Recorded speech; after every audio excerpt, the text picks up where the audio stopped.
পরবর্তী বক্তা জনাব আব্দুল মুন্তাকিম, নীলফামারী ৪। মাননীয় স্পিকার, আমার নির্বাচনী এলাকা সৈয়দপুর এবং কিশোরগঞ্জ।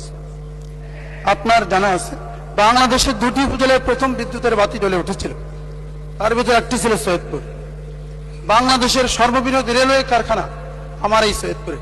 এই রেলওয়ে কারখানার আধুনিকায়ন এবং সম্প্রসারণ প্রয়োজন। আমাদের এই সৈয়দপুরে আপনি জানেন, আপনার মাধ্যমে জাতীয় সংসদকে বলতে চাই, এখানে একটা ডোমেস্টিক একটা এয়ারপোর্ট আছে, অত্যন্ত গুরুত্বপূর্ণ আমাদের দেশের জন্য। দেশকে এগিয়ে নেওয়ার জন্য এই বিমানবন্দরটিকে আন্তর্জাতিককরণ এখন সময়ের দাবি শুধু না, আমাদের সকলের একটি অধিকার। আমার এই সৈয়দপুরে 100 শয্যার একটি হাসপাতাল আছে। আমার এই সৈয়দপুর, পার্বতীপুর, খানসামা, চিরিরবন্দর, বদরগঞ্জ, তারাগঞ্জ, নীলফামারী সহ 8টি উপজেলার প্রায় 15 লক্ষ মানুষের চিকিৎসা সুবিধা দিয়ে থাকে, কিন্তু সেই হাসপাতালটি 250 বেডে উন্নীত করা প্রয়োজন। এর পাশাপাশি আমার সৈয়দপুর উপজেলা স্বাস্থ্য কমপ্লেক্স নাই, আউটডোর ডিসপেন্সারি আছে। আমি দৃষ্টি আকর্ষণ করব আপনার মাধ্যমে মাননীয় সংসদের কাছে যে আমার সৈয়দপুর উপজেলায় অতি দ্রুত একটি হাসপাতাল, যেটি উপজেলা স্বাস্থ্য কমপ্লেক্স নামে পরিচিত, সেটি প্রতিষ্ঠা করা হোক।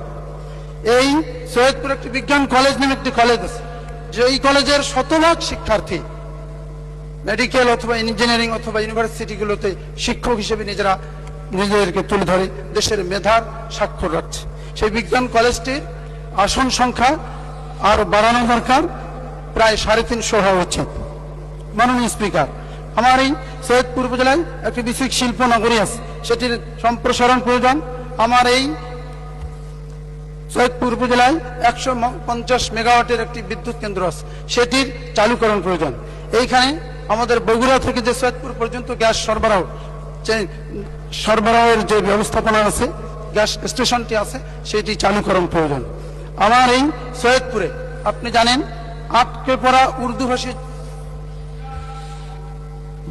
মাননীয় সদস্য, আপনার সময় শেষ, আরেক মিনিটে শেষ করেন তাহলে। তাদের জীবনমান উন্নয়নের জন্য আমাদের কাজ করা দরকার, সেই জন্য আপনার মাধ্যমে মান সংসদের কাছে দৃষ্টি আকর্ষণ করছি।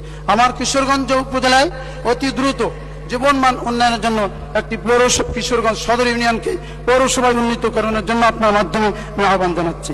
তিস্তা সেচ ক্যানেলের প্রধান যে ক্যানেলটি, সেটির চতুর্পার্শ্বে যে পরিদর্শন রাস্তাগুলো আছে, সেগুলি মেরামত এবং উন্নতকরণের মধ্য দিয়ে যোগাযোগ ব্যবস্থার একটি উন্নতকরণ প্রয়োজন। এজন্য মাননীয় স্পিকার, আপনার মাধ্যমে মহান সংসদে আজকে কথা বলতে পেরে, আমার এলাকার মানুষের জন্য কথা বলতে পেরে আমি নিজেকে গর্ববোধ করছি। এর জন্য আপনাকে ধন্যবাদ মাননীয় স্পিকার।